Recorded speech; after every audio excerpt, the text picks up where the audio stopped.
Welcome back. In this video, we will learn how to push item into stack. A little recap. In the previous video, we have learned that a stack is a linear structure in which items may be added or removed, but only at one end. And if we implement this stack using array, then we will increment the top first, and then the item will be inserted there. Now for the second item 55 to be inserted inside the stack, we will increment the top first and then 55 will be loaded there. Now you can see that the top is acting as a guide to the new elements where to get stored inside the stack. So increment top again, and 33 will be loaded. Increment top, 77 will be there, and the rest of the elements will go like this. Now here is the algorithm I have taken from the famous book on data structure written by Seymour Lipschutz. There is a push function, this one, and it will take an array which has been named as stack. There will be a top variable which will keep track of the index of the topmost element inside the stack. This is another variable, MAXSTK or MAXSTK, you can say that, which will hold the maximum size of the stack. And of course, there will be the item variable where the new data will be stored, and the data in this item variable will be placed properly inside the stack. Right? Now before insertion, you can see that there's a step 1 which is asking you to check whether the stack is already full or not. So how will we check that the stack is full or not? You check the top's value. That is, if top is equal to max stack, that means top has started from here, -1, and then eventually it will reach here when all these 6 elements will be inserted, right?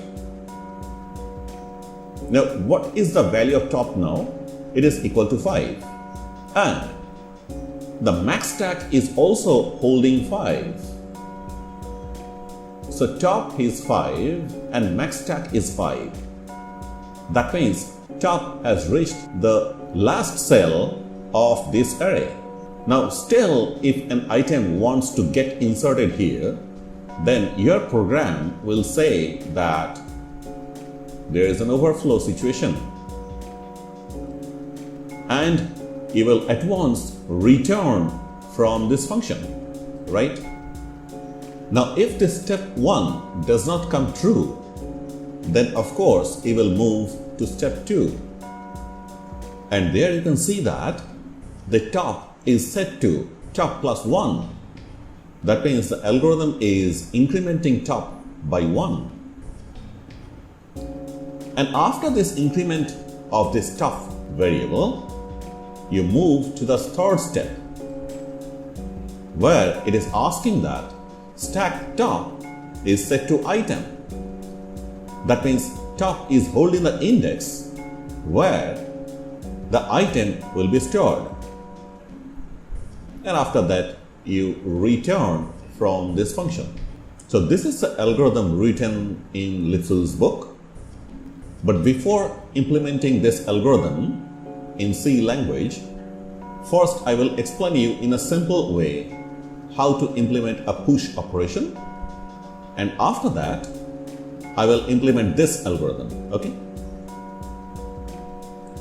So here is your main. You take a stack array of size 6 and you set the top variable to -1 like this, and you have a con variable. This variable will ask you whether you want to continue the push operation or not. If you press 1, then it will again ask you to insert a new item. And if you press 0, then the push operation will stop. Okay, so that is the purpose of this con variable.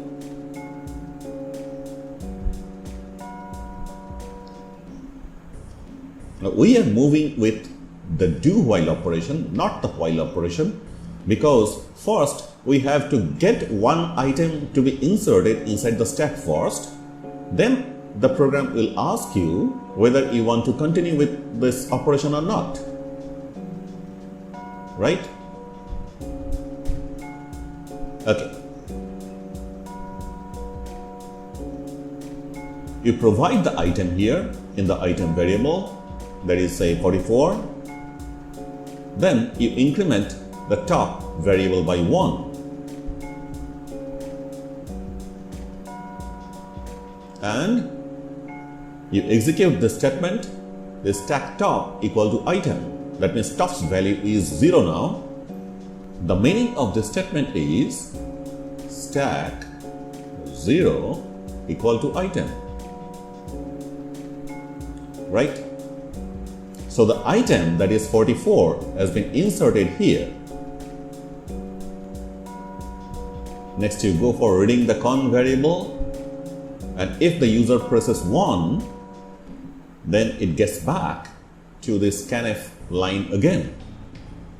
And it will ask you for the new item here, provide 55, and then top will be set to top plus 1, that is now the top will be 1 now.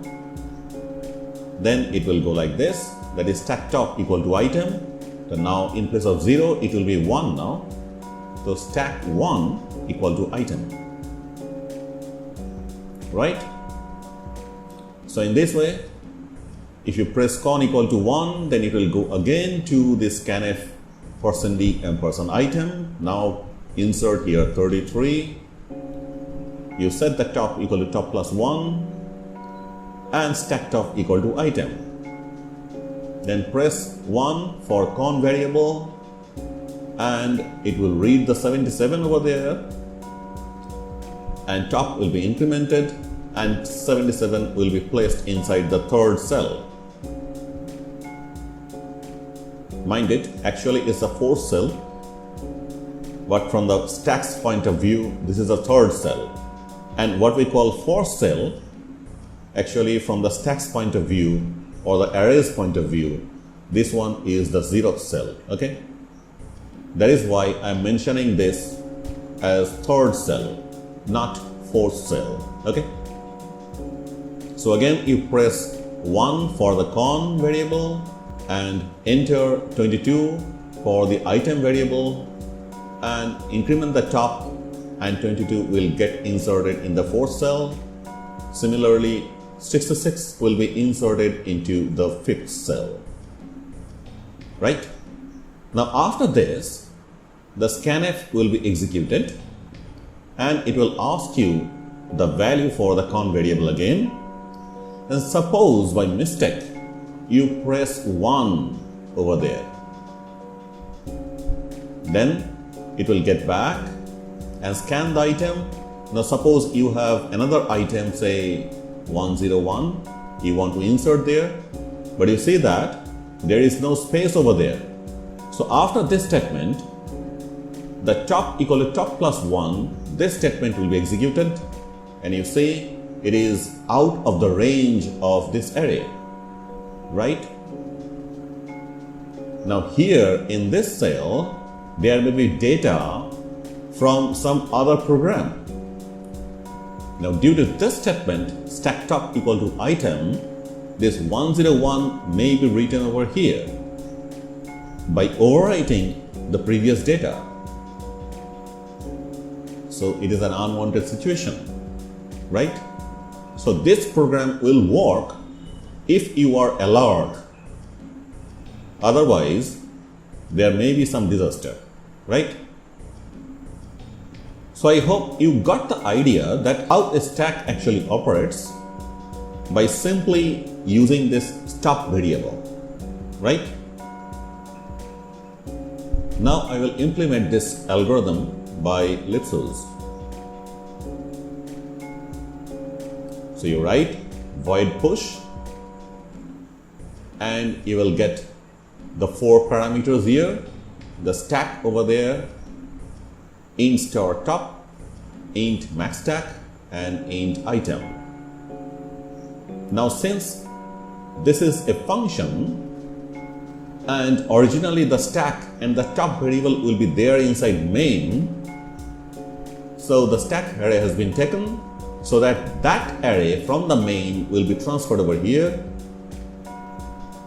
and the top is a pointer over there so that you can control the top variable inside the main function from the push function. Okay. Now we go for the step 1. The algorithm is asking to check the stack whether it is full or not. So you say that if star top equal to maxStack, then you print overflow and return from here at once. And if this if condition returns you false, then of course this line will be executed. That is star top equal to star top plus 1. That means you increment the top pointer. Next, you write stack star top equal to item. And in the last line, you may write return as it is written over here, or you may leave it blank. The control will automatically move from here to the main function from where it has been called. Okay. Now let us see the main function here. This is a header file. This is the prototype, and the first parameter is int star because you have taken array over here. The second one is int star because you have taken a pointer over here, and the third and the fourth are plain int variables. Okay. Next we have an array with the name stack and with the size 6. That means the stack array will range from stack 0 to stack 5, right? Then the item variable is there to store new data. Top is a variable which is set to -1 and maxStack is set to 5, right? And of course there's a con variable here which will ask you whether you want to continue with the push operation or not. Now you come here, it will ask you enter item, you provide the item, and then you call the push function with these 4 parameters, that is stack here, ampersand top, maxStack and item. So what is this stack here? The first parameter. It is the starting address of the stack array, right? Because the name of an array is nothing but a pointer. So this stack is holding the first address or the base address of this array stack. So that address will be transferred to this stack array, which is there as a parameter inside the push function, right? Next, the address of the top will be transferred to the top pointer, which is the second parameter of the push function. The data inside the maxStack will be transferred to the maxStack variable, and the data inside the item will be transferred to the item variable, right? So why we have taken this top here as a pointer? Because you can control the top value which is there inside the main function with the help of the push function. That is, to increment top, you need to know the last value of top, and that is there inside the top variable here. So that is why you are actually updating the top variable which is there inside the main with the top pointer from the push function, right? So that is why we have taken pointer over here. We do not need a pointer here in the maxStack because the MAXSTK is static, that is with the 5, so there is no change or update in the MAXSTK variable. And of course there will be change in the item variable whenever a new data will be there, but the new data is not dependent upon the previous data of the item variable. So the MAXSTK an item passed by values, and in case of top, and of course in case of stack, there is a passed by address, right? Now according to our algorithm, there's a check whether the stack is full or not, and after that you go for the increment at the top and you insert the new item in that position where top is actually standing, and then after finishing these jobs you return from here to here inside the main. Then you print continue and you provide 1 over there if you are interested in pushing more data inside the stack. So while con equal to 1, it will go back here and ask you for the new item, and it will go on like this as long as you press 1 for the con variable. But whenever the stack will be full, then every time you press 1 over there, it will take the new item from you, but it will return from here, this point, to this point. So I hope it's clear to you how to write code for pushing item into a stack using array. And also you have learned how to convert a given algorithm to C language. In the next video, we will learn how to pop item from stack. Thank you for watching and take care.